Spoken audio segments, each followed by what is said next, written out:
Good afternoon and welcome, free enterprise fans. My name is Dathos. I'm joined by here with Professor Possumorpheus so I can keep him riddled away from those buttons, and we are here to commentate over Klopfer and Pyre, their Game 2 match. How you doing this afternoon, Possum? I am great. I am super excited to be doing commentating with one of the best in the business, good old Daphnis, the king of vanilla himself, and getting to watch Pyre, our 16th seed, play against the person who had the honor of being picked last to play this game of free enterprise kickball in Klopfer. And that is actually a badge of honor to wear. I'm super excited to see this game too and see what we can get from our runners on this. I did miss the draft. I didn't know that he was picked last. That's a scary thought. It's either people respect you or they don't know what you're up to. And I've raced against Klopfer, and he is a force to be reckoned with. So that's honestly a very big thing. But yeah, we have ourselves a Rosa start. We have a Princess Peach Rosa start, and we also have one boss definitely that Rosa is going to enjoy beating up as one of her requirements. Defeating Plague, get her a bow and arrow, and she's going to tear the overworld up. And get her mute arrows and a decent bow or an elven bow, and she can tear up the ruby form of elements, which is a scary one too. So get her some Artemis arrows. She can cut through Wyvern. We have a triple boss hunt. We're going to see people poking around in a lot of different places trying to find, those bosses. So we're going to see a bunch of different checks that you might not normally get, and it might drive our runners to do things in different order than you might normally expect as well. That triple boss hunt is very exciting.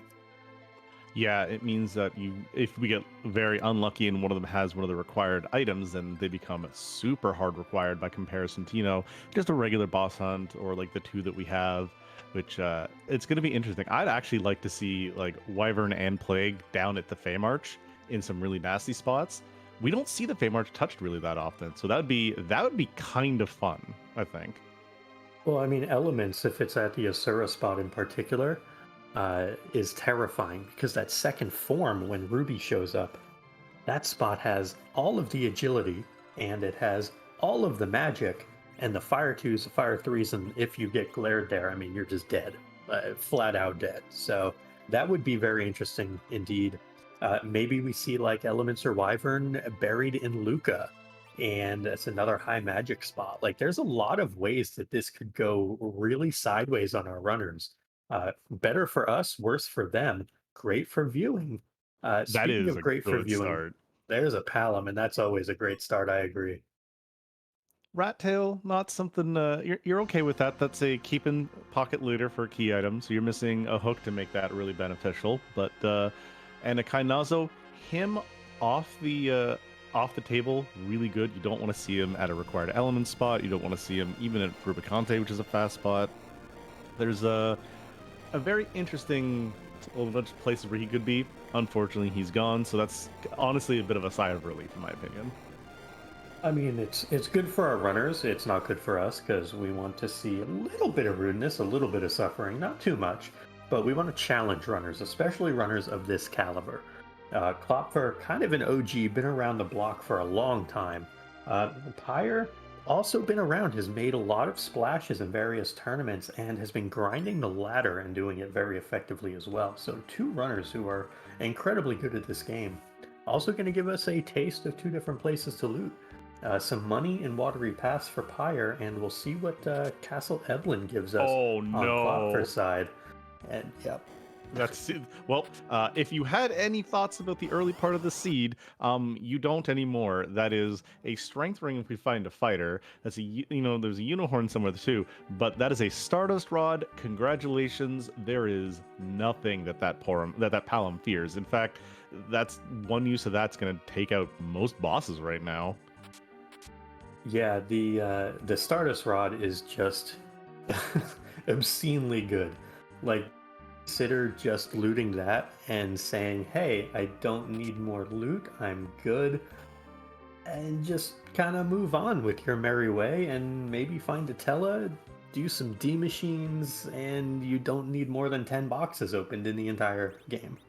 Yeah, Klopfer kind of agrees. He's like, you saw the little hesitation. He was ready to go.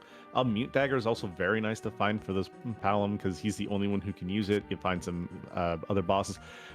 Wow, this Eblin Castle, though. Can we just talk about like high tier loot? Yeah, I mean, Pyre found some good stuff, some tier 4s and 5s and whatnot, but it's going to be money stuff. Whereas Klopfer is finding weapons that are going to transition from early game into late game power. So that Dancing Dagger, the Stardust Rod are both great. The Dancing Dagger will fall off, the Stardust Rod will absolutely not fall off. So Pyre is finding ways to finance his trip. Klopfer is finding ways to get through the seed from start to finish. See, yeah, I agree. And this is an interesting play from Klopfer to keep going because you've seen one of the trap chests. You've cleared everybody everywhere but this tower. I would have put a save outside and then come over here because you're going to see, oh, yeah, he's just said, nope, I'm not going to play with fire because there's, what, 4 chests left and 2 trapped them. That's about a 50-50 shot. Yeah, that's a good call. Yeah, and I mean, for Klopfer, he knows. We all know. Everybody knows. Stardust Rod, like, it's great now because that AoE is going to be 500 to 700 damage. It's going to carry him through this early game. He's going to make quick work of a lot of bosses, and then later on, it saves him from having to bluff. Like that plus 15 wisdom, it's absolutely extraordinary how much extra damage viruses and quakes are going to do from the kid. So Klopfer set up really well. We'll see if Pyre can overcome that. You know, you kind of hate to see races that can be determined by gear so early, but at the same time, it can't be understated that you take that risk of looting Eblin Castle, and sometimes it pays off, and sometimes it doesn't. So speaking of looting, we did see a Dolls at the Waterfall, our very second boss check, first official combat one. You have the Stardust Rod. You can just make very quick work of those boss. You could just throw down the Stardust and kill them and take the 2 chests that are in the back of the pass. Is the loot tier worth it at that spot, in your opinion, or is one of those like you just don't? I mean, the loot tier is very good, but yeah, it was Magus Sisters, I believe, not Dolls. But either way, they're so fast. It's 31 agility at that spot, and frankly, Palom's just not taking a turn. So that Stardust Rod to me is irrelevant there because he's just going to die. All right, well, forgive my my not seeing it right. I saw one head and I thought it was the Dolls because it's the same hair color. But we are going to get Pyre going and followed right by Klopfer. We're getting an old man on a tower with Odin. That Thunder Rod's going to be a nice free cast of lightning. Yeah, I mean, this is actually a good fight for Pyre, honestly, because you would be able to just use Thor Rages, just use that Thunder Rod. It doesn't punish him for not having the Stardust Rod, so that's a good sight, you know, as far as what we can tell from Pyre's experience versus Klopfer's. But Pyre saying, I'm good on the old man right now, don't want to deal with this, let me get Lit 2, or no, excuse me, you get Ice 2, I believe, from the Antlion boss. Lit 2 comes later. But Ice Fire Lit, if I remember correctly, right? Yeah, you'll still be able to get through it, it won't be a problem. The Lit 1 from Palom, because of that Stardust Rod, dealing 747 damage on Klopfer's side. That is not a small amount of damage, really, but holy crap. Yeah, so maybe I take back what I said. Maybe that Stardust Rod is going to pay dividends even against that Odin. Yeah, no kidding. That is a really great spot. You got a Palom doing tier 2 damage with a single tier 1 spell. I'll take the third of the MP cost. And looting, probably my favorite spot. I love Baka Hobbs Baka Hobbs. Not a bad loot of items. You find yourself a Sid, that's great. But what we do find is yet another rude boss out of a spot that you're kind of okay to not see. Baigen in a quick punchy area. You're just like, no, I don't want to deal with this. But this is going to be a spot where you're just like, yep, I see him. He's here. Free spot, rude boss. And yeah, Klopfer is just going to push one button and be knocking this down. Yeah, this is the fight where dreams are made of with the Stardust Rod. This is the punish. And I hate to use the term punish, but this is what that variance in looting is going to do. Klopfer is going to be able to just lay into a Baigen with 2 casts of a Stardust Rod, and Pyre is going to be sitting here for a while, and even longer now, because somehow the Entangle actually hit Rosa. You don't see that every day. Just because the magic spot is low doesn't mean that it will always miss. We have seen Tella with his low magic outside of the middle hit weakened spots. So I mean, it happens.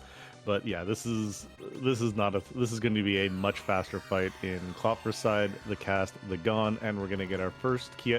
Oh, I thought Bigen was gonna get knocked down there with that first cast. No, he was about 50 damage shy, I want to say. So close, but no cigar. Oh darn, one more use. Oh well, we're gonna get some arm explosions because Bigen just be trolling now. See, and this is also the fun part where you don't expect this. This is entertaining. Also, part of the coding. If an enemy comes on the screen after you have an AoE popped up, you then lose it. So a third cast, of the Stardust, because those arms are still very slow. Yeah, the back arm in particular will sit there and not take turns for roughly ever. The front arm will actually do things, but it'll just explode. Meanwhile, there is a key item. I can't tell what it is. I'm pre-programmed not to recognize it, but I'm pretty sure we got one.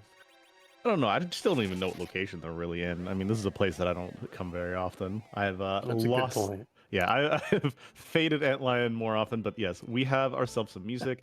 Not a fan of some runners, but the community, we love things that we randomize, and the music, one of the few things we do randomize aside from the sprites of the characters. So this is something I love. Comlamity and our own Xenocat also doing fantastic work. That's a nice pickup on the way out for Pyre, though. We find an edge. It's a good back row glitch weapon. Yeah, it definitely will help him out if Edge shows up. And we kind of hope that there's something that can really balance out this early game. Maybe that quick edge if we find like a hook from Fabul or maybe something from, Baron in. Something Sparkle. to yeah, it was a sparkle. Well, this is oh man, this Stardust rod, like I hate to keep harping on it. Like it's just so amazing for this situation in these early bosses. Golly. Yeah, and with the Cure 2s cast by the healers, these D-Lunars are definitely not going to be long. It's going to be double Stardust, couple of Cures, and then this is gone. The really interesting thing is like, do we now see Pyre since he has Tella? Does he say, hey, am I going to go right to Eblin? Or sorry, right to Fabul afterwards? Or maybe he'll loot extra? There have been a lot of races in a lot of early games that have been decided by Eblin. However, that's not the entirety of the story. What happens in the mid game is also a very big turning point. Maybe Pyre, by going and doing some other stuff in other areas, maybe he finds some other goodies. Again, it's don't count him out, but he's got some ground he's already making up. Going to be have to make up for. Well, and speaking of an edge, just a ninja sword from Fabul. So defending Fabul not paying out yet, which is going to leave us with the Baron in checks, a sneaky demist, or a Mount Ordeals, because I'm just going to assume that the Twin Harp is going to be the last thing our runners check, just because this party is not really well designed for the Twin Harp, since you generally see no physical fighters here except for this Rosa now who's going to have an Elven Bow, which is a fantastic pickup. But you just don't have the physical DPS to really get through something nasty there. So this is where we're already seeing a little bit of the difference in the looting kind of can benefit Pyre. He can see that Elven Bow and he can sell maybe one or two things from what he got from Eblin. Mind you, he's going to sell everything because that's just how it is. The Cure 3 is very nice though. And he can afford that and bankroll it, whereas we also saw Klopfer selling a karate shirt. Not a great item in the overall late game, but when you're getting Rosa as much physical power as possible, you're going to want as much strength as you can find till you can find a heroine robe somewhere. Yeah, definitely true. I would like to have kept that karate shirt for Rosa, if for no other reason than for the Ordeals chamber room where she has to fight alone. I know he's got a Gaia drum and stuff like that, but it can still get a little awkward not having those extra multipliers. And what happens if we see the alt gauntlet here? Wrote that one Gaia drum's only going to be for the one fight, and she has to find a way to fight through the rest of them. It's just little things like these runners are of great high caliber. We're just looking at the little optimizations that we'd be like, well, this would be a better idea. Anything that they do is absolutely the right call for them at the time, and fantastic calls. We're just like, again, with our omnipresent eyes, we're like, this is good. But speaking of Pyre, gets through that D-Lunars fight probably about as fast as Klopfer did, to be honest. Yeah, making great use of, I believe that was bluff into fire too, and just crushing through. Here's a Bahamut. There's a couple different ways our runners could approach this. You might see a bunch of Stardust. You could also just see Palom put up a single Star Veil and just sit there. I don't know that you can get enough casts off to kill this Bahamut. It's got about 2,800 health. So, it'd be interesting. With how slow this Bahamut is, and with how fast the other castles are, I could kind of see it happening. Yeah, Rosa doesn't. And the nice thing about the Sea Hero flag, Rosa gets XP no matter what. Tele, you Yeah. don't care if he gets XP. So it's like you burn one of your 3 veils here. And if back attack is Wyvern, by the way, that'd be entertaining for Mega Nuke. But with Witch Burn, little different story. Yeah, definitely. We see some Cure 3 pickups on Pyre's side as well. Also grab some heal potions, which I really like. If you run into a Val or any, like a Dark Elf even that wants to whisper your party, those are super helpful. Now here it will be interesting to see, do we bring Tella back up on Klopfer's side? He says yes. We're going to bring up the old man. But we'll get our first taste of the back attack. Did we get a save there from Klopfer or no? I think I did see a save. This Okay. is a really nice fight to see here on the back. Unfortunately, not in the back row, but doesn't mean Yeah. you can change in combat. This is easy-ish fight. You're kind of okay with this. This is just kind of cast lightning and go burr. I think 2 lit 2s might even be enough basically here. With the Stardust Rod, yes, 2 lit 2 should do it. Well, that would end up being about 100 damage shy, but I think we'll get some pew-pewing from Rosa to go with a second lit 2, and that should close out the deal for this Octoman. Yeah, really nice thing. Still weak to lightning no matter where you are because Water Elemental. Don't know how he climbed his way up here, but that as it is. And again, we have Pyre hot on his heels. So with the lack, and I mean that in the nicest way, the lack of the power he has by comparison, still having a bunch of power in the chamber right behind him. Yeah, definitely true. He's doing a great job of keeping up with one of the best items in the game. And there's a 50 damage lit 1 closing out the deal. But looks like Pyre may be trying to take out this Bahamut without using a Star Veil, although I think he has decided, yep, there's the Star Veil now, opting for the Veil on Tella, uh, which is a little interesting. To your point, Tella doesn't really need that XP. So it looks like we're just going to get Tella and a Dream here. Meanwhile, Klopfer is headed into the room up on Ordeals, and Rosa is going to have her shining moment. Yeah, This is where the fight is going to dictate on how long we're going to be here for and how much pain this is going to be in. We are rewarded with a Sand Ruby. That is a nice character check afterwards, but we are given Mom Bomb. Okay, so that Gaia Drum is going to be very, very clutch here. Very nice. Yeah, this is not a great fight though. Like even something like that karate gi, just for the extra defense would make a big deal here because those punches still hurt. Uh, gonna have to have a smattering of cure twos here to go with the aiming with those mute arrows and elven bow. It's still kind of ugly, and you need to make sure that that Gaia drum is queued not too early, not too late, in order to get all the bombs. Yeah, I believe it's once you see the exploding, you can get ready to go into your inventory and then start getting ready to highlight over everything. Yeah, right now is when they should spawn. Yeah. It's the timing here is going to be very tight because she takes one too many hits. Rosa could. Oh no, never mind. She's nice and speedy. Never mind. Just this caster talking. Yeah, this That's good. spot is slow, so that's the one saving grace.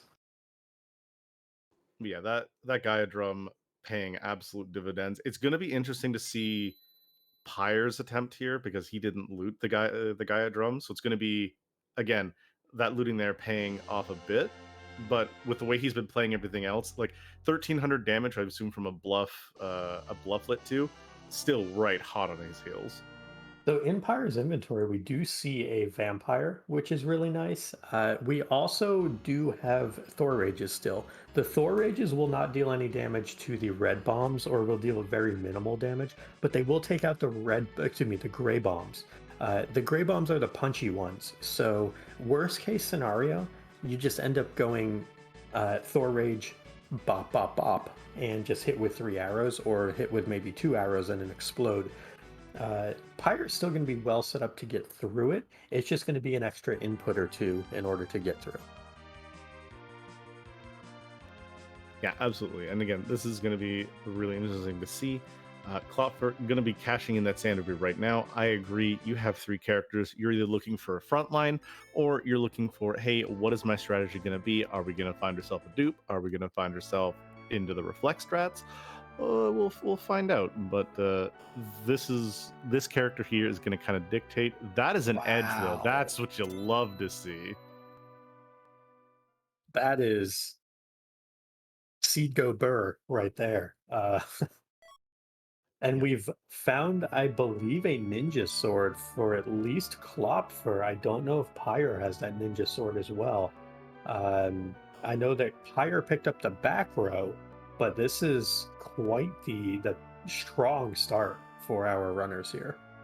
I think there was a ninja sword also in Watery Pass. I could be misremembering that. Yeah, ninja sword was also the reward at Fabul. I think there may be a pair of them, and a bandana there too. That's, you see, Klopfer was very tempted to pick that up, and I kind of agree. Yeah, and we see Pyre does use that Thor Rage, gets through 3 of the bombs, and is now going to be murdering the rest of them. So very well played here by Pyre to get through this fight. Mom Bomb is tricky when you have to solo it, so this shows some experience from Pyre, knowing exactly what he needed to do to get through this. And double ninja sword, bandana, black belt, edge. My heavens, that is a force to be reckoned with for, well, the rest of the game on Klopfer's side. Strength ring as well. We do find ourselves with Tella. He's with the Lunar Sparkle. Is this what we're looking for? No, this is a Pale Dim. So we have 2 of our sparkles out of the way. We are still looking for one of the other 3. So not a bad chance to find. Just a CPU that's going to go down. This is probably the only boss here you look at and go, oh, good, this is here. Because he doesn't have a whole heck of a lot of HP. And everything he does is ASP percentage based, so that edge is just gonna be like, oh hey, you need me to do some work? Don't worry guys, I got you. Yeah, this spot is so slow also that you could honestly just berserk up edge here, and the big orb would never get a Globe 199 off. It just wouldn't happen. So it's one of those things where I think Klopfer is going to take the safe route here, which is completely understandable. But the speed at this spot being what it is, you could absolutely get away with murder as far as just YOLOing this, making some runners in the community very proud in doing so. Huh, I actually did not know that it was that slow that CPU would not get, a Globe 199 off. I would have caused me a little bit of fear too. But yeah, with what we have here, Edge is doing respectable damage. The Mazer is tickling and gonna get through quick, while Pyre also picking himself up. One of the big keys of this seed, because we have now our 2 different ways of grinding once we hit underground. Yeah, the ability for Edge to go through here and just tear up this Baron Inn and then tear up whatever the underground access is going to be.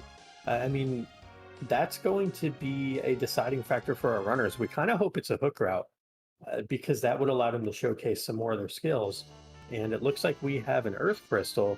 So the looting that our runners have done to this point may balance out very soon. Indeed. It's very nice. We have the Party Rock with as early as we have, and with the lack of looting Pyre's done by comparison to Klopfer in vis-a-vis Eblin. I think he's going to be more tempted to go and loot that instead. Whereas if you're Klopfer, I think with the squad you have, you kind of just bypass it. Yeah, definitely. I mean, I don't know. I still think you loot it if you're Klopfer. We're only 20 minutes in, and that's an Earth Crystal. I think you have to rate that treasure. I think it's just a thing that has to happen. Speaking of rating things, wait, rating? Rating? Doesn't matter. Welcome, Free Enterprise. We have a Rosa hero. Please, no spoilers from your match. But Pyre and Klopfer doing battle. Pyre currently up 1-0. Pyre currently down a Baron in check. We have this treasury that will be raided. by Klopfer and likely to be rated by Pyre as well. We have an Edge. We have a Stardust Rod that's been the best character on Klopfer's team to this point. That came from Eblan Castle. There's Wow. a casual Masamune and And a Samurai Dragon Bow Sword and an Excalibur. Holy crap. I'm done, Daphis. This is your show now. I've seen everything I need to see. Great. That treasury. All right, yeah, this is 12 out of 10? wow. That is, in fact, I think the best treasury you could find here. And as said in chat by people, Lunar Subterrane out of 10, 100% Yeah. agree. Ninja, Excal, Masamune, Crystal, Asura. I think this may be, in fact, the best treasury I have seen this tournament so far. That is absolutely, that's the best I think I've seen. It's just Yeah. almost I've- impossible. I've seen better in a vacuum, but for this exact team, I don't know that it gets better than that. Agreed. And the really nice thing is, it's because it wasn't a crystal sword and it was an Excalibur instead. If we don't find a Cecil anywhere, that's a solid 6k damage. Just Edge gets to look at it and go, hey, I don't want this anymore, and it's gone. Or you can sell that if you find something that you really want to fund. Like if you find, I don't even know what you'd be looking for. But that treasury, oh man, am I glad that Klopfer's blew that. If I had passed that over, I would have had such regrets. Yeah, had Klopfer passed that treasury, I would have said that all of that early game advantage was gone. That's how good that treasury was. Absolutely, yeah. Look, Crystal. Look at just all the good things. The only thing was missing was a power shirt, but a ninja shirt on that Edge just for right now, so good. And this Rosa is like almost burring as hard as what this Edge is going to be doing, and it's just, yeah. Look at that strength go up. Oh, and I almost forgot the tiara for her too. That's just how good that treasury was. There was too much to keep track of. Yeah, it's absolutely beautiful treasury. So, huge shout outs to our restreamer, Neobari, for putting all the nice things in accessible places. Great job. And, shout out to Lamia Harp behind the scenes as well, clicking the buttons and, not letting me have lunch. But that's okay. I forgive you. Look, for now, it'd be an afternoon snack because it's a little bit past lunch, but I'll share some coffee with you, Possum. We are getting a check here. Those mute arrows and that elven bow, maybe I think the hero for this Zot check, because that's an Asura, that's a mage, and Pyre is checking the same boss.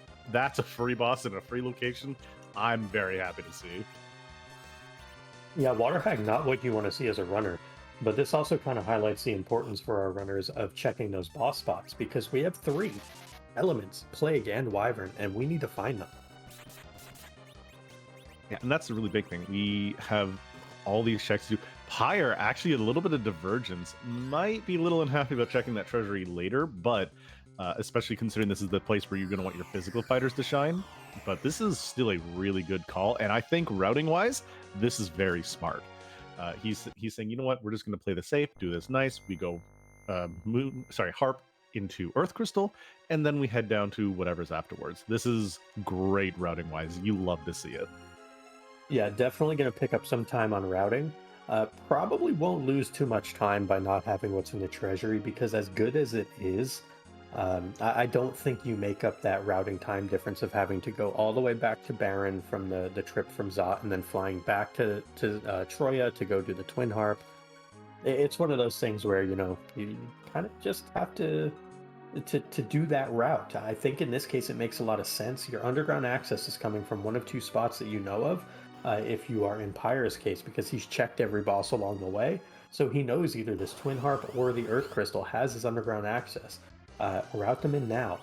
Because we're on K main and K summon, you know that the K main checks, which are things like the Twin Harp, even as much as a lot of runners like to fade it, myself included, you got to get that check in. It has too much value and way too many seeds. Absolutely. And yeah, memes aside, there are just things you just have to do anyways. Question in chat, K summon. So there are 3 big places where we have K items gone in most tournaments. Usually it's K main, the main key items, K summon, which is the summon locations, and K moon, which is the moon. We'll explain a little bit more once DJ Spoony B is done, but we do see a Sid on the left-hand side, so there's a whole bunch of good information to talk about. And Frenchman and Ladals, enjoy the music, y'all.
All right, so we have a whole bunch of information we could toss on right there. First of all, we have a Porum, we have a sit up in tower, and guarded by a Mylon Z. Not a boss that we're looking for, but not bad to get out of there.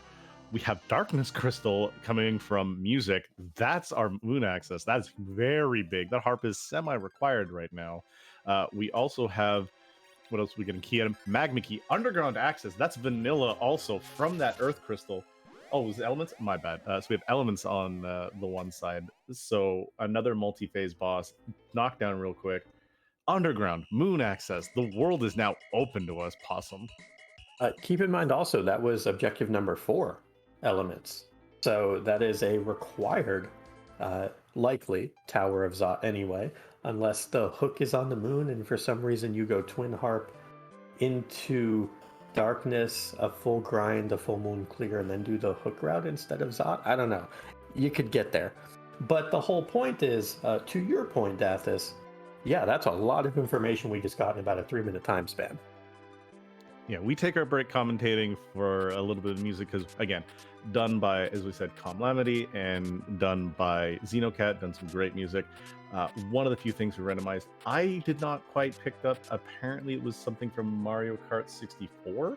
But yeah, Fading Harp, not what you're going to want to see in this seed. Klopfer might come back and fight that later, but it's going to be very interesting. To be fair, everything could still be underground and we could find a path somewhere. So that's not 100% required yet.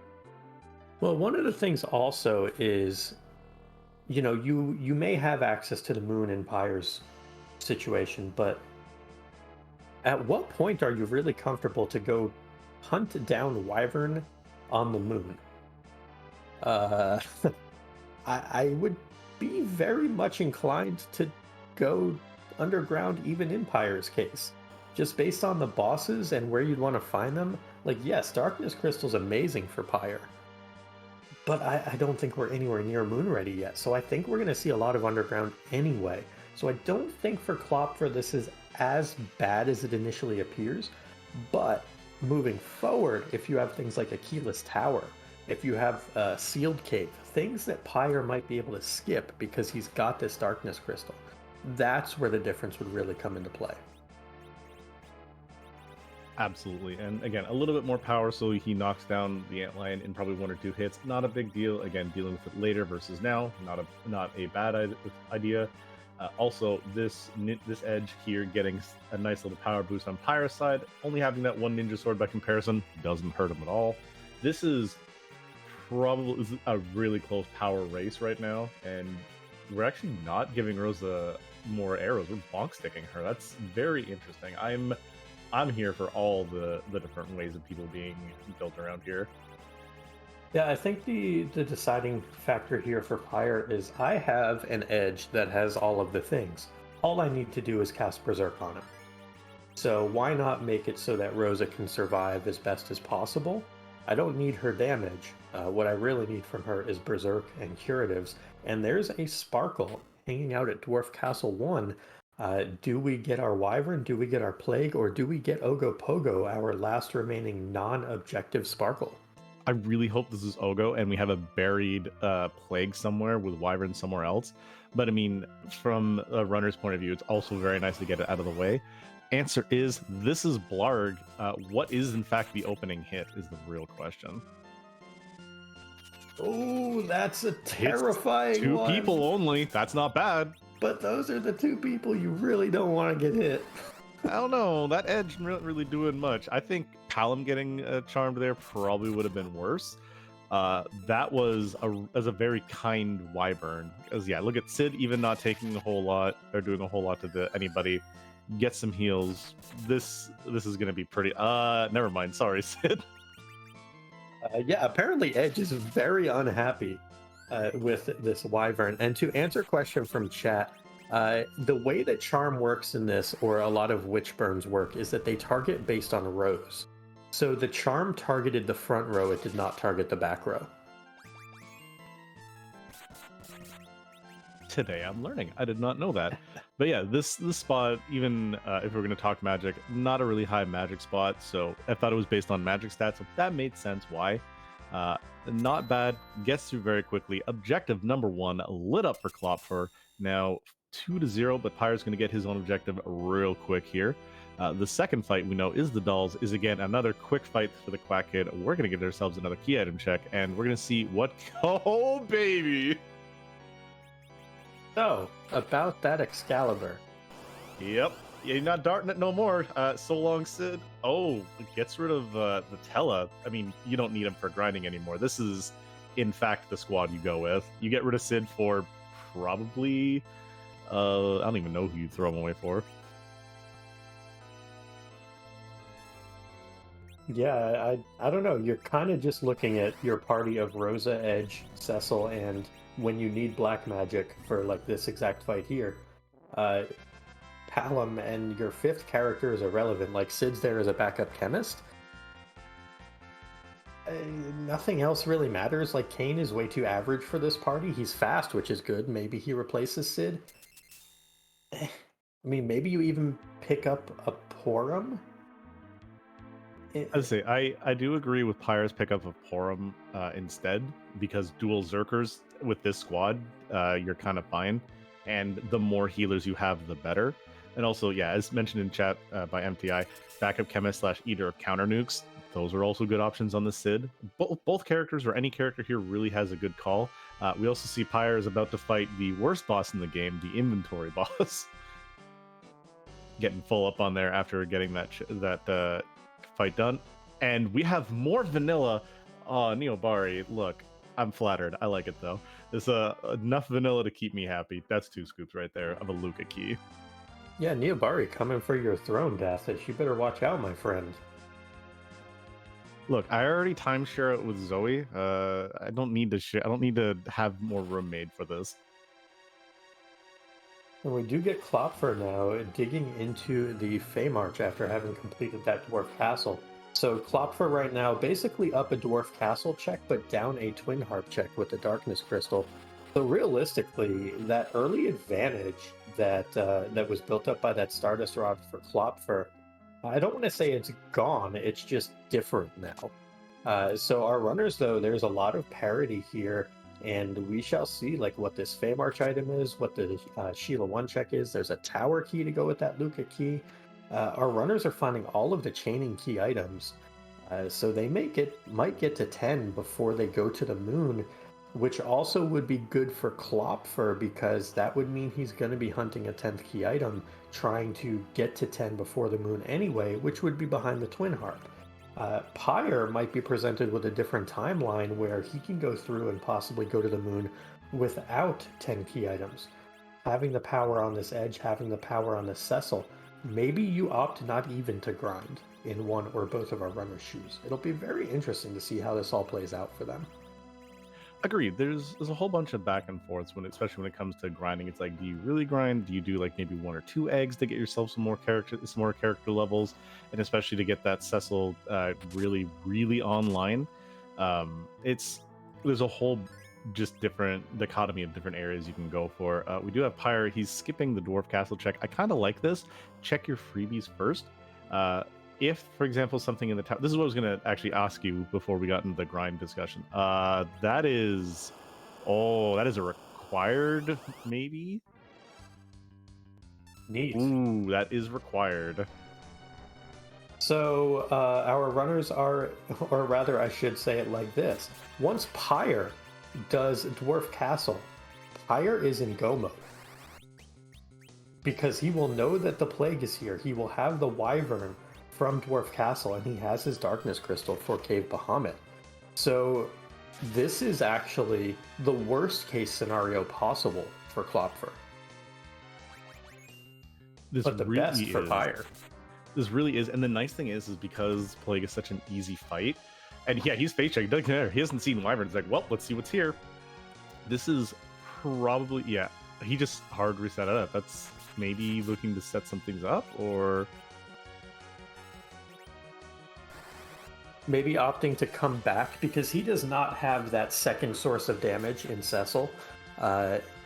So he may just opt, I'll come back, I'll do this when I have a lot more power, and not have to worry about it. No, you know what? That is a really smart call. He's like, you know what? This is what I've got. These are my characters. I want to do this before I go down. This is a big heads up. Yeah, he hadn't even cracked his egg yet, so he's just doing this. He's Even killing off. keeping the Porum? Interesting. Oh, might be using her, keep her down, res her after the count starts. Just like keeping everything prepped. Or could be going for slingshot setup and might be looking at a D machine grind instead of sirens. With the low levels that these characters are right now, I kind of don't hate this. Because right now you're looking at mages, Rosa, and Edge. You don't know who's in Dwarf Castle. The information that Pyre has, this is a very smart call. This is, I'm going to take down this plague. I know this is go mode for me, essentially. Well, he doesn't know it's go mode. He knows, okay, I have a plague fight in a very easy location that all I have to do is berserk and then sit back and put the controller down. When he finds that wyvern, he knows that all he has to do is go to Cave Bahamut.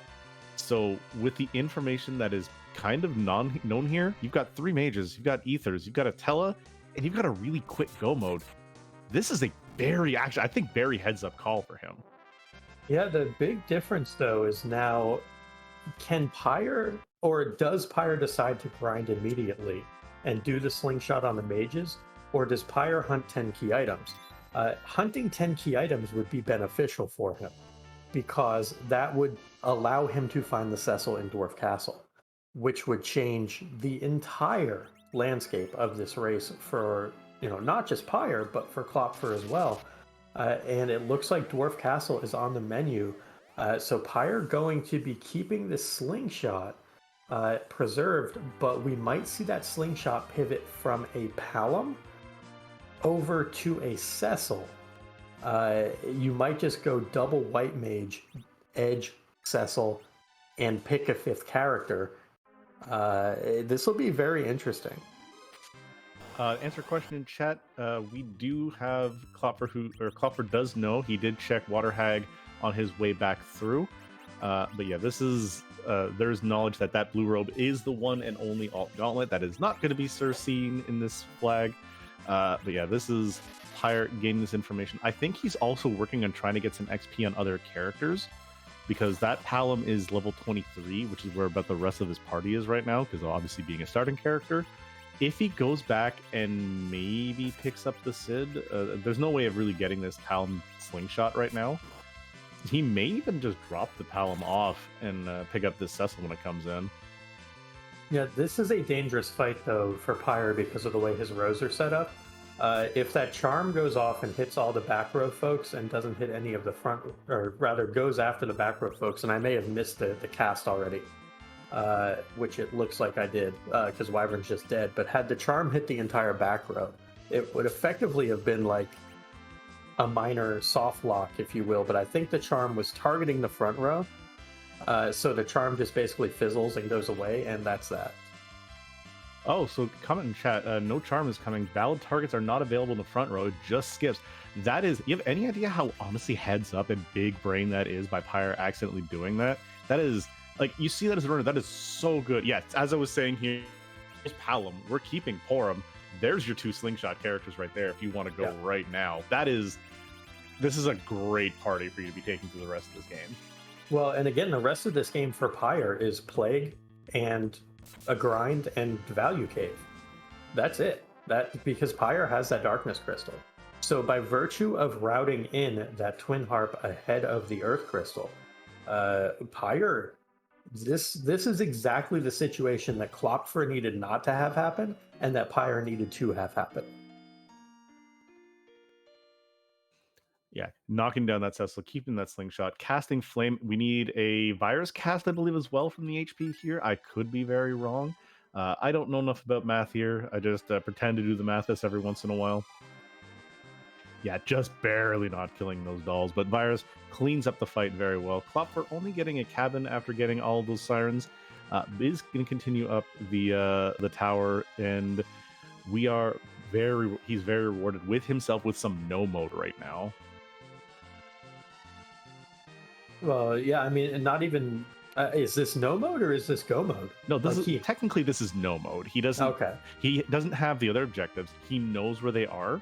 He just has to do his grind, go defeat Plague, go defeat whatever is sitting at Cave Bahamut, he's, I guess, technically go mode if you want to look at it. He just knows his pathway. Either way, I'm interested to see what's on the tower. Oh, absolutely. This is going to be very big to see what's here. We have Ew. a wall. That's a Ew. kind of rude spot. I mean, yes, we have an Excalibur Cecil and we have a Ninja Masamune Edge, but that's still a chunk of HP. Ew. I only need one word. That's not cool. I'm Like really excited for this fight, though. But yeah, there's nothing really going to be stopping a whole lot of the damage from Klopfer. Berserk out on this Cecil and this Evil Wall's not going to be long for the world. Yeah, it's not a hard fight. It's just like, this is a boss that cheats the ATB system, so you're going to have your Zerkers going, but it's still going to be punching and taking extra turns. You see, Evil Wall is still just punching and punching and punching while we're not getting actions in. So it's one of those things like, yeah, this is neat and all, but almost any other boss here would have been faster, maybe with the exception of the Gauntlet. Very true. Also, really interesting thing, Pyre putting on that crystal armor onto Cecil. Not a bad thing to do because you're still looking for some fights, but later on he's definitely going to take that off because that Berserk immunity could be a bit of a misnomer later on. Yeah, looking and just selling the entirety of the bank that he's got. He's like, I don't need anything else. I know what we're doing. I need some ethers, and that's really about it. And we're gonna. Looks like we're settling in for a grind, and there they are. Yeah, we're settling in for a grind, people. I do wonder if a part of this is Pyre also maybe wanting to throw a cover onto Tella during this grind. Even with a level 1 Cecil, a crystal armor might still take a hit and survive in case of a really awkward situation. So I don't hate it from Pyre's side. Getting those heals, setting up everyone's HP. I am, yeah. Oh, and the Dragoon Shield, as pointed out in chat. Yeah, he will take the hit very easily. Oh, making sure he's got encounter set on. Yeah, we're going to be doing not just a regular Manip, we're doing a Baron Manip. I kind of like the Baron Manip slightly more than I like the regular D Machine grind chart. Both charts very fantastic, very handy, all available within our Discord to see the information of, and we are always welcome to teach people how to do this. But this is one of the two ways of finding this grind. This one was actually discovered during our last tournament where everyone's like, how do we get rid of the D Machine grind? Well, we have Eat Can't Run, because you don't want to run from the encounters in the Giant, and there's about 4 squares where they pop up in the first round. This is not what you... So there's a way around it. And it looks like Pyre actually got lucky first time.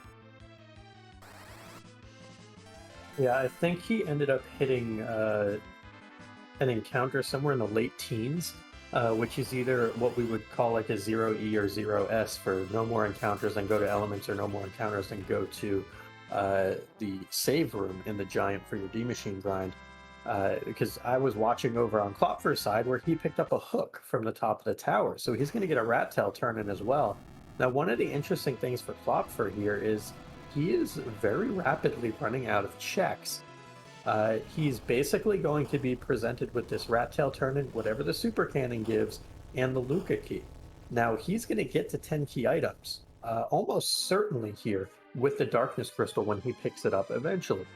That will allow him to steal maybe 8 to 10 sirens, use them, and just kind of go on his merry way, because you don't need a ton with this level of power our runners have. The big difference, though, is can he make up the time for all the things Pyre gets to skip? And I just don't know the answer to that yet. Yeah, and that's the thing. It's that double XP also is going to be... it is a big blessing in Klopfer's side and a bit of a problem on Pyre's side. You have 8 key items and you're going to be doing this grind. Cutting that in half, especially with the life glitch being off, like, he may be going to lean very heavily on this Cecil and on this Porum, and instead of the Rosa Cecil being the power couple, it might be the two of them as such. Because I believe you only need to do maybe 10 or 15 D machines here. That is a pan, though. That's another key item chain that's getting Klopfer further and further away from where we know Go mode is. Yeah, so in this case, you're looking at 11D machines to guarantee that Porum gets to white. If you only want to push her to cure 4, then you can get away with 9. Um, so it just really depends on how far Pyre wants to push this Porum. So that's going to be the big difference here, is where does Pyre stop? And what is his goal for this Porum? Cecil is going to be obscenely leveled anyway because of how his XP curve works compared to most other characters. Must be nice being the protagonist of the story and all. He gets the shiny sword, he gets to do all these things, but it's one of those things like, how is everyone else going to come with him? Also, where does Rose's agility end up? Is he factoring that in at all as well with the grind? This is very true. With this plus the fight in the moon that he's going to be doing, and we still have the fight down in Feymarch, he could even cut this grind short, and he could do, instead of the 11D machines, he could only do about 9, maybe even 8, and probably still get the XP he needs for this Porum. So cuts out a little bit there. Yeah, this is going to be very, very close. And yeah, as we've had some conversations going out in chat, this is 2 checks we're getting from Sheila. We could find ourselves the Legend Sword and the Adamant right here. This could be the X-Cal special, or sorry, the Rosa Forge special. Unfortunately, first shot's the package, second shot is the pink tail. Not what you want to see, unfortunately, but this is still great information for him to have, and we know where we're going to be going. Those are actually beautiful items for Klopfer, honestly, because it's no more rabbit holes. It's not the Baron key. He's basically running out of things he can possibly do. He's down to just Luca and the Twin Harp now. So, unless this Rat Tail gives him something, he's just not going to have options. He's going to be forced into that Twin Harp to get that Darkness Crystal at some point. Also saves him a little bit of time here because he can turn both tails in. You just really hope for Klopfer's sake this is not exactly Baron Key from either the Luca Cave or the Rat Tail. Half a Forge is good for Klopfer. The other thing that could be really beneficial is if he does do the Luca Cave, and the Luca Cave is the other half of Forge. Whoa! You know what? I'm going to change my tune a little bit. That is a giant pickup for Klopfer, though. That's an Avenger, y'all, from the Pinktail. I know we've got extra sources of Berserk and all, but it's really nice to not have to even use them. Yeah, that means that, in all honesty, you could just take this Cecil and you don't have to worry about him. You can have all your mages just reflect white at that point, and it saves a giant amount of just like any sort of headache whatsoever. Yeah, if Luca is adamant, it would be very interesting, but that would still mean that we would have to see music regardless, because we have no other way to the moon right now. And from everything we have, there is no other way to the moon. That means the pass, unless it is coming from Baron Key, which comes from Luca, moon is hard required. That barely killed that egg by 6 HP. That was nearly a disaster on Klopfer's side. I am very happy that Rosa did just enough damage. Yeah, and as we've been talking, this grind is going to be so much faster on Klopfer's side by comparison. Has his 10 key items, only needs to grind less as much as required. Pyre may edge out a little bit. This is where we're going to see like what is back and forth on each character, on each fighter side. We have a faster grind on Klopfer's side, but we have the potential for a faster fight on Pyre's side because we can reflect whites, we can reflect. We can just have Cecil go burr, but we also don't have to set up Cecil going burr on Klopfer's side. It's the way this is coming down. If we have a Z fight at the exact same time, I'd be very curious to see whose Z fight is faster. That's the one thing I'm kind of looking at here. I think Klopfer would have the faster Z fight, honestly, because he's going to have the ability to Zerk up at least 2 characters, possibly 3.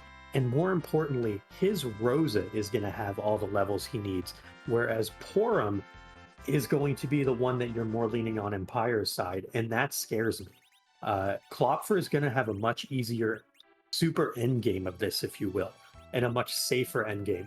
Pyre may get there first, But I don't know. That Avenger also is enormous on Klopfer's side. We can't understate, how important that is. Where even if he dies, even if something goes crazy, even if you see a black hole, that Avenger still persists. So it's going to be interesting. And you could also throw in reflected nukes from Palom if we get that far in levels. Yeah, that's what I was thinking. Is like that's going to be very interesting to see the back and forth. And this is just some of the things that when you're looking at what is going to be happening with fights, you're looking at those little mini back and forths because this is just this is a race to watch because this is where you have the two grinds that people love and people hate. People love the egg grinds, but they're not a big fan of watching D machines. And I kind of agree. I've been on the receiving end of a very bad D machine grind, whereas the egg grind is very safe and very just straightforward. A D money grind can go very poorly very quickly. Yeah, I would say my counterpoint to that is, and I know a lot of people are, I don't think that they hate D machine grinds. I think they're tired of them. But the counterpoint is, if you take away D machine grinds, you have Mac Giant grinds. If you take away Mac Giant grinds, you have Horseman grinds. If you take away that, you're always going to have a grind of some sort, whether it's eggs or D machines or Mac Giants or behemoths. Doors. You can't do this with doors. You can't do this without levels when you don't have access to Starveils, Vampires, 1200 strats, etc. So, and if people don't like Eddie strats or 1200 strats, you have to have a grind. So there has to be something. Let's just accept the fact that grinds are going to always exist. I'll get off my soapbox now. Hey, no, I'm right there with you, my friend. It's just very interesting because people prefer it's the preferred grinds, and I mean that in quotes by a lot of people because we've seen a lot of people talking about, hey, these are grinds that we prefer or we're a fan of this. And as said in chat, there's also the the lovely 1200 HP strats. Those are fun and all fun in games until you have to fight a rude fight on the moon. But Okay. that's just how it is. There's no way you can like do everything, have them be perfect in each way. You have to find your ways to get through each seed, and it's not always just like do this here, except in the case of a D machine where it's like over level and haha burr. Right. But you want to see is like what is faster. But yeah, we're really hoping that this is not another this is not a rabbit hole for Klopfer, because if this is a Baron key, this just puts him quote further behind. Again, the information he has, a lot of runners are still not a big fan of doing music, so it's not unheard of that they're leaving it alone, but it's putting him further and further away from where he needs to go. Yeah, any other item, whether it be a Zonk, whether it be an ancillary type key item, literally, as long as this is not exactly the Baron key, this is fine for Klopfer. If this is exactly the Baron key, this thing shifts way back into Pyre's favor in my estimation. But if this is literally anything else, I think we are in a very close race right now. So yeah, that's That good may be the best thing you could have for seen. Klopfer. Yeah. Because this is going to drive him to Harp. He does not have another option. He knows that Darkness is at Harp, so he's going to go to the Harp. He may have a save. No. Oh, checking Demist? We have not seen Demas. That is correct. Okay. I completely forgot about that. Yeah, so he's checking Demist then.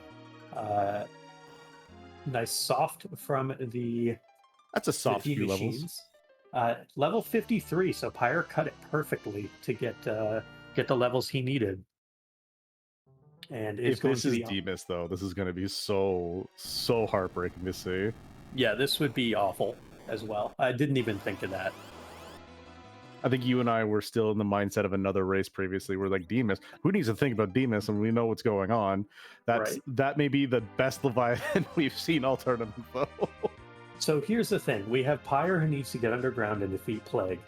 We have Klopfer who needs to do music to get Darkness. Boy, are they going to be close when they get up to the moon after this.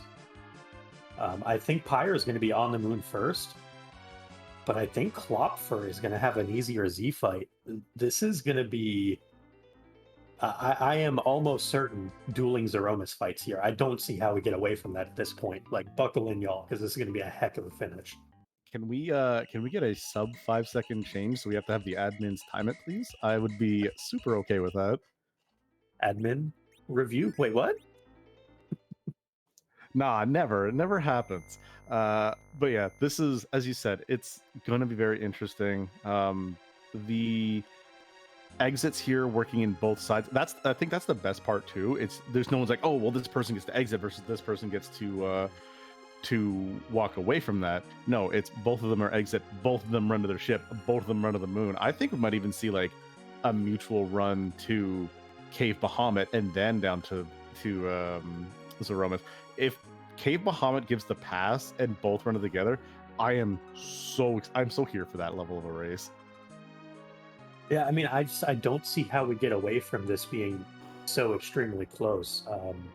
We're going to see basically Tella getting stripped down on Pyre's side, and that also is going to play a big part of this. Is that there's a Tella on Pyre's side. There's no Tella on Klopfer's side. He does have a Sid who does not provide any damage. He's literally your chemist here with a very small amount. I think Tella versus Sid, I like Tella more than I like Sid because Tella can cast Berserk and Tella can cast Wall. So he has more utility than what Sid does in the early part. We can continue this conversation once we finish letting DJ Spoony B listen to some reprise of tunes while Pyre goes and takes his plague fight.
So, the really interesting part about this as well is that both of these fights are going much faster for each of the runners. Klopfer gets through that fight in 1 or 2 hits, whereas Pyre is going to be destroying the fight a whole lot faster than what Klopfer did. And it's still a longer fight, so this is really where we start getting to like nail biter territory. Wait, nails? I don't have any left after the last few days. Are you kidding me, Dalvis? Have you seen all these races that all these amazing runners are putting on? I have seen, I have heard, and it's just I don't have a nail biting problem in the first one. This is making it so much worse. Yeah, this is, man, I'm so excited to see where this is going because we have Klopfer. He is gonna be raising the big whale. I think he's actually the first to raise it. I don't think Pyre has done so. This is just, oh man, though. Oh. Yeah, this is going to be extremely close. We have Klopfer raising the whale right now. We have Pyre right behind him raising the whale. Yeah, oh, this here, is. It. Oh yeah, that's right. Pyre's already money got it grind. raised. Yeah, that could honestly be the time from like the underground flight. This is what we're talking about, like little things back and forth in different pathways. Man, this is what you love to see. Where it's like, okay, who's closer? Technically, neither of them because. Well, one, Klopfer has a different level of fight on his side. Pyre already had the whale up from his grind. It's just there's little minor things. It's like this is a couple bits faster here. This is faster here. Which way was faster though?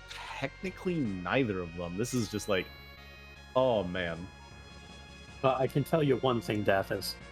Somebody's going to win this race, or maybe not. I mean, you're not wrong. There is in fact going to be a winner, whether it is in fact one of the racers or if it's going to be us here in chat. Exactly. That's all that we really know. But Pyre, first one on the moon. with the save. Klopfer hot on his heels. They are running down this Cave Bahamut pathway.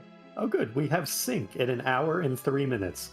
With power couple, by the way. Rosa on one side, Cecil on the other. This is what I'm asking for. Hour 3 minutes in, and they are literally going room to room. No one's peeking. They don't care. They want this win. Pyre to advance on. Klopfer to force a game 3, and it's a free fight. Who has an hourglass? Actually, who has Palom with Quake? Who has Tello with Stone? Yeah. And this is what we mean when we say back and forth. This is, oh man.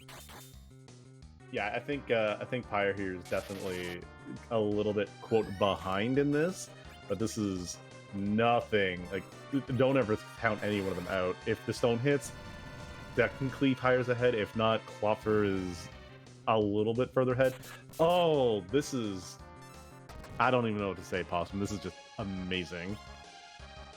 Yeah, and looks like the officer deciding, hey, we should attack on Klopfer's side when there's no one left to attack. Tella tried something on Pyre's side. I think he might have been going for a week, but I think it kind of bounced there. Oh, catch warp. Oh, wrong menuing. Nerves are the worst. They both start with W.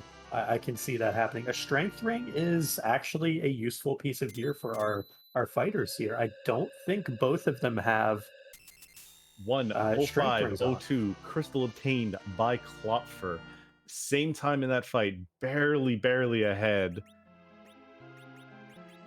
Look at that Rosa agility. This is a little bit scary. Even gets the extra XP off that officer. This is okay. 1 hour, 5 minutes and what, roughly 33 seconds? Yeah, so it's about 30 seconds difference is going to be where we're at right now for Klopfer. 35. Ahead. That's going to see, like, is that going to be made up in the Z fight? This is great, y'all. This is the kind of free enterprise that we come out to see. And again, huge shout outs to Randomania for letting us show this off here. Really great partners who have had with us. And again, thanks to all of you guys for watching. And Neobari, look at this wonderful, wonderful seed you have rolled. And Lamia, you've kept up tracking when it guys came in fast and furious going through here. This is great. And Possum, can't think of anybody else I like sharing the booth with. This is what I like to see. Well, thank you, Dathis. It's always a pleasure. We have such a great restream team and such a great community, and I also am very fond of being able to do comms with you again, my friend. It's always great to do it, and I also imagine that you being an expert on these kind of jet seed, go grind and go to the moon and do your thing. I know you've been involved in 1 or 2 of these, so I'm sure it's refreshing for you to get to cast one instead of having to run one. Oh, prize and hook seed too. Exactly what I was getting at. Not quite that jetty, but yeah, and that's what we were talking about when grinds can go wrong. We're going to go back to the Bean Machine grind. That grind can go very poorly very quickly if your ATBs are not lining up properly, or if you have too many players or something like that. There is a whole lot that can go wrong. So watching a grind go that efficiently, by the way, by Pyre, is extremely impressive. Just plays to the level of a runner that he has. 16th seed overall, playing very well. And Klopfer 21st seed.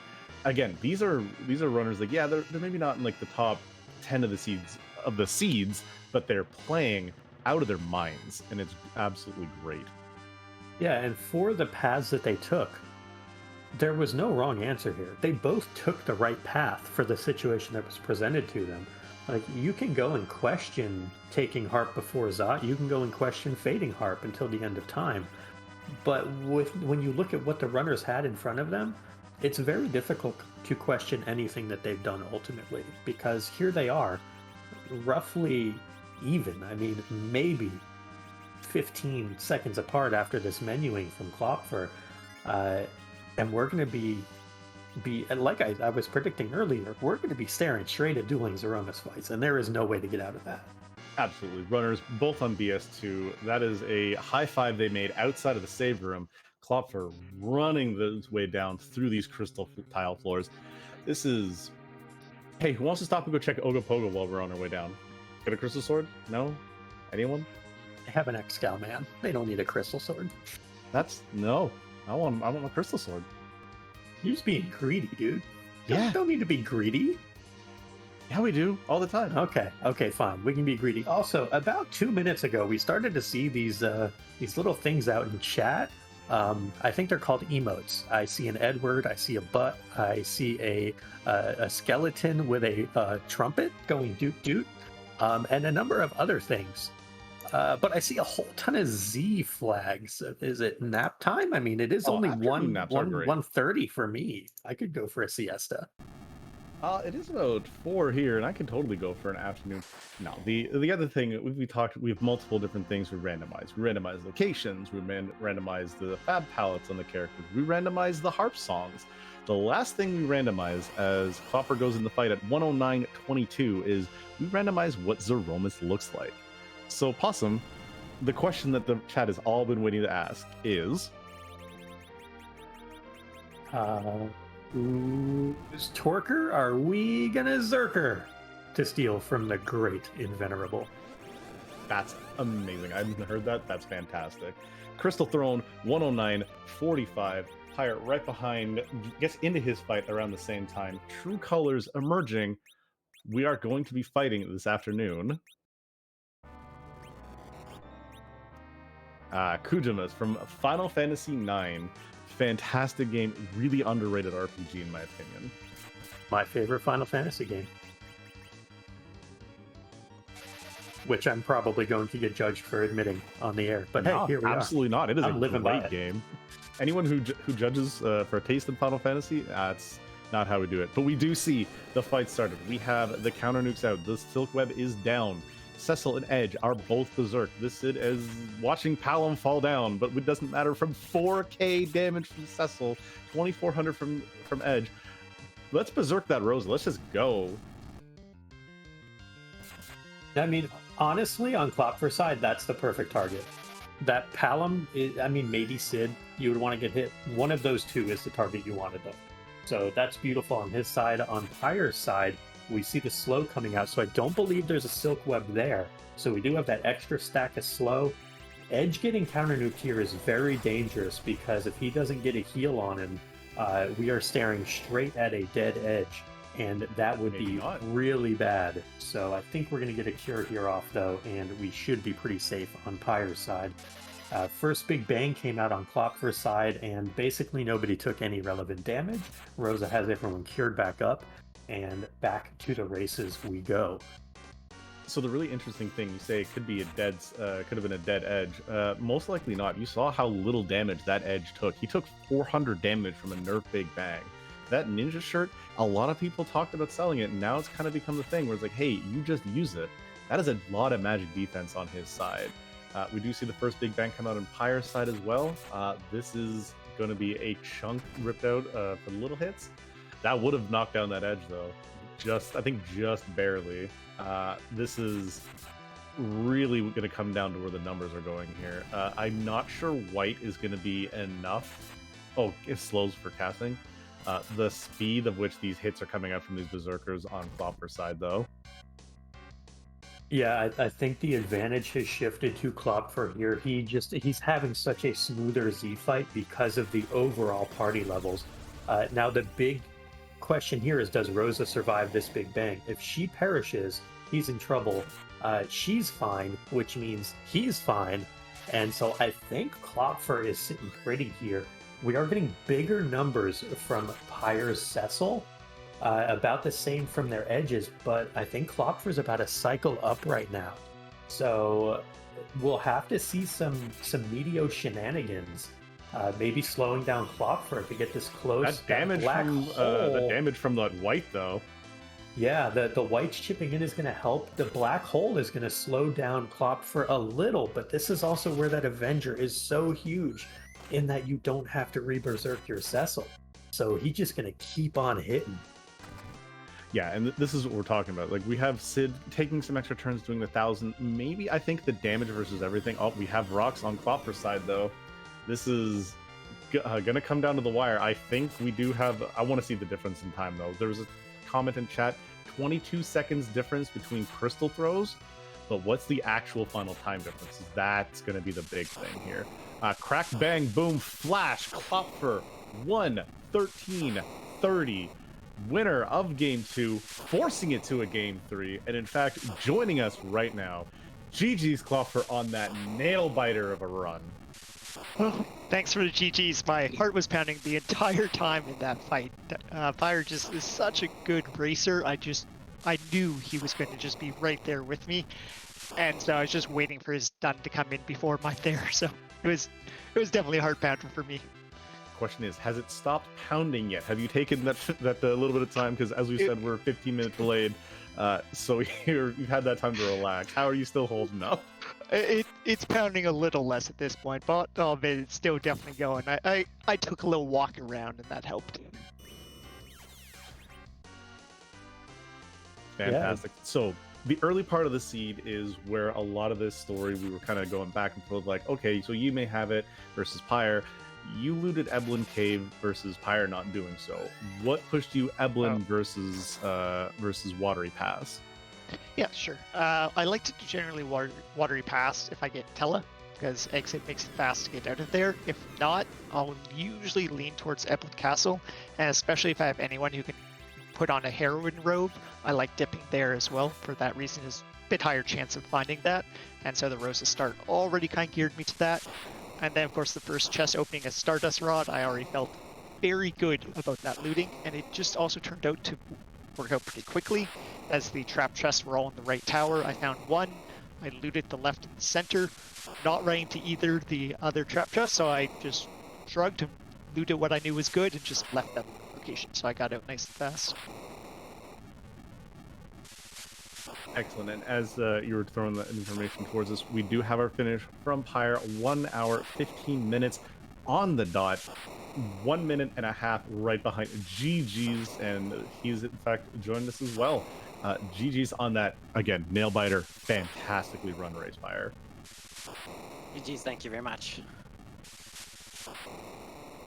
Yeah, GG's to both runners. Again, Pyre, you were up 1-0 going into this. Klopfer, you were down 0-1. You both took wildly different routes to this. I don't know if you're going to have a chance to watch it back before your game 3, which I know is later today. But I do hope y'all get a chance to do so. Pyre, you went D-Machine. Klopfer, you went Eggs. And man, y'all were so close throughout. I just want to say heck of a race, and GG's to both of you for an amazing performance and an amazing show for all of us here. Yeah, definitely. It sounds like it's going to be a fun rewatch. You're right. Probably won't get the chance to do it before our next race. Again, that heart's still kind of pounding. I'll probably do what I can. Just relax, get a little calmer before that begins.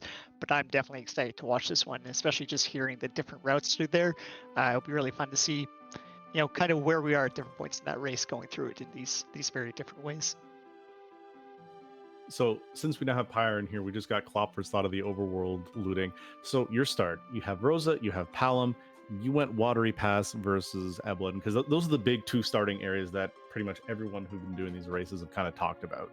It's one of the two, or sometimes even both. What pushed you Watery versus Eblin? Well, it's just personal preference. I think I've gotten a lot of heroine robes out of the Watery Pass compared to Eblin when I've done both of them. So I was trying to snatch one of those. But the loot was pretty bad.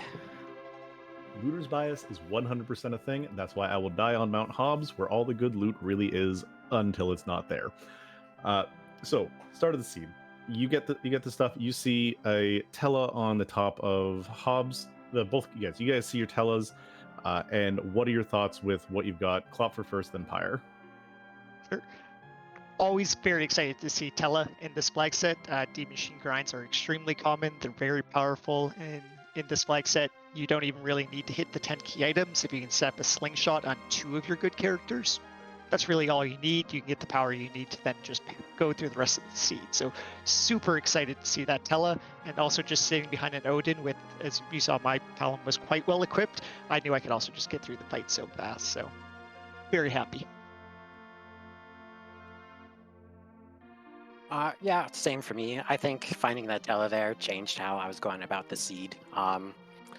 I misjudged how much the actual Thor Rages would do. I thought they'd do a little less, and I didn't want to waste them all because I knew that Turtle wasn't Baron in case I had to go in there early.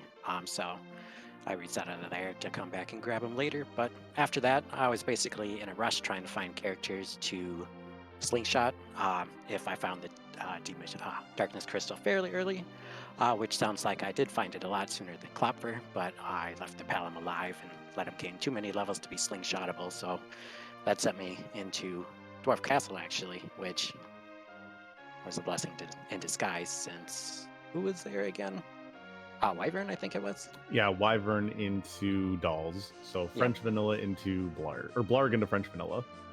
Gotcha. So yeah, finding him basically changed how I was going about the whole seed. So let's talk about things that did change the seed. This was the one that really, I think, super changed it. We have the looting of the treasury, which, by the way, I'm 90% sure is the best treasury we have seen in this flag set, at least definitely on Restream. You get yourself an X-Cal. Hey, that's a really nice thing for a Cecil. And then all of a sudden, you get yourself your Cecil in Dwarf Castle. How does that change your mindset, and where were you thinking your team was going to be then versus when you see that Cecil with that X-Cal in pocket?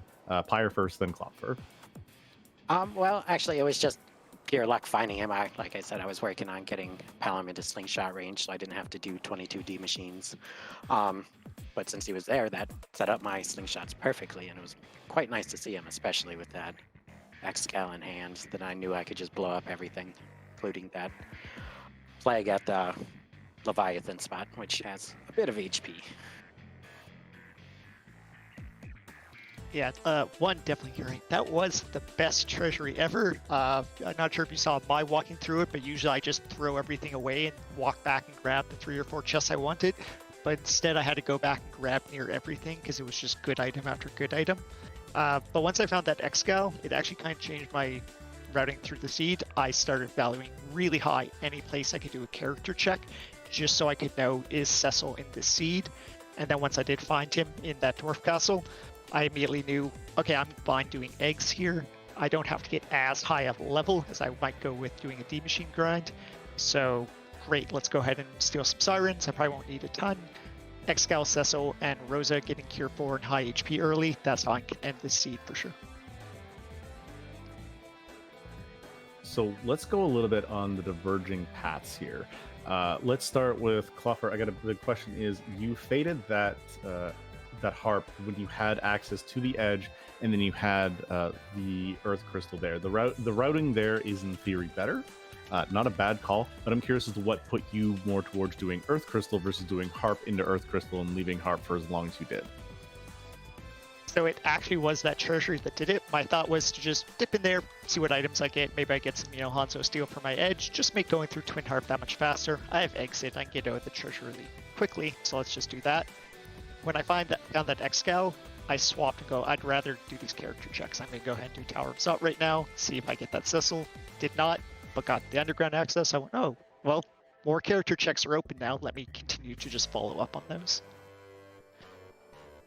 And then Pyre, you saw that the plague, and you reset out of it, went and came back after you gained some levels. What drove the decision for you to go there and do plague afterwards, as opposed to doing it when you were there at the current time?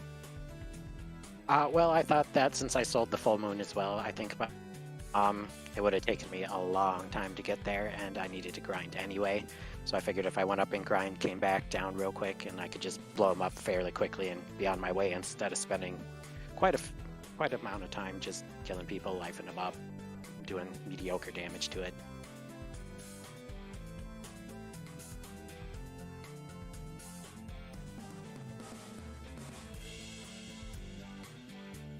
Possum, do you have any questions for our runners? No questions. I think you covered everything beautifully, Dathis. I think my big thing is just, we see how great a match this is. Game 3 is only right to decide this thing. I do know, courtesy of our restreamer, that your guys' Game 3 is going to be at 7 Eastern, which is in about 2.5 hours. And I can tell y'all where I'm going to be in 2.5 hours.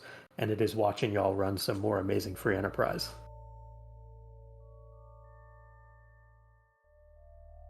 Definitely. Thanks for the kind words. I hope we'll keep it an exciting one. I guess kind of look through Pyre and I's previous races.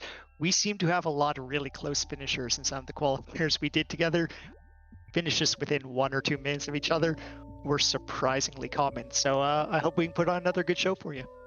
Yep, same. And I am terrified. Yeah, heart will be pounding the entire time. Wonderful. Thank you guys very much for signing up, for letting us restream your race, and for putting on, again, one heck of a show. We are excited for Game 3. However, that is going to put them into the next round. That is a very fantastically well closed.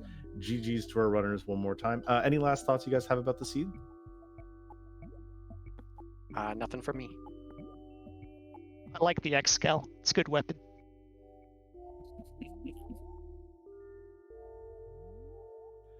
Excellent. And again, your two finishers, Klopfer, first place finisher, 1 hour 13:30, and then Pyre right behind, 1 hour 15 flat. GG's to the two of them. Thank you guys very much. And that is going to be it from this race today. Don't be afraid. There is more free enterprise running, as we they are not going to be restreamed on their Game 3. We do have a Game 3 coming up later on today, though. We do have a game of Xenocat versus Harumph, their Game 3 of 7 o'clock on Free Enterprise, so make sure you stay tuned for that. But for right now, Possum, I know you and I are done here. Where are we off to next? We just going to hang out, maybe have their afternoon siesta you were talking about? Well, that would be the case, except we have an amazing community member, Radio Hupfin, who is currently playing Final Fantasy IV Pixel Remaster. And that is where we are going to be headed in the meantime. So I know I'm looking forward to watching some more Pixel Remaster. I've only had a chance to see Boardface play a little bit of it, so I'm excited to see a little more from Radio Hupfin here. But that is going to do it for us today. So thank you again to our runners. Thank you to everyone behind the scenes, Niabari and Lamia Harp doing a great job for restreaming and tracking respectively. Dathis, again, always a pleasure to do comms with one of the best in the business. And y'all out there, you're the reason why this happens. We love it when you're around, and we hope you stay. And if this is your first time here, come back and visit us. But no spoilers, or you will get the bonk. And thank you again to Randomania for letting us have this amazing race on the channel today. And again, big thanks to you too, Possum. I'm just here to talk a lot of vanilla. You're here to talk all the knowledge. It's an absolute pleasure. And yes, no spoilers. Thank you very much, everybody, and have yourselves a lovely afternoon.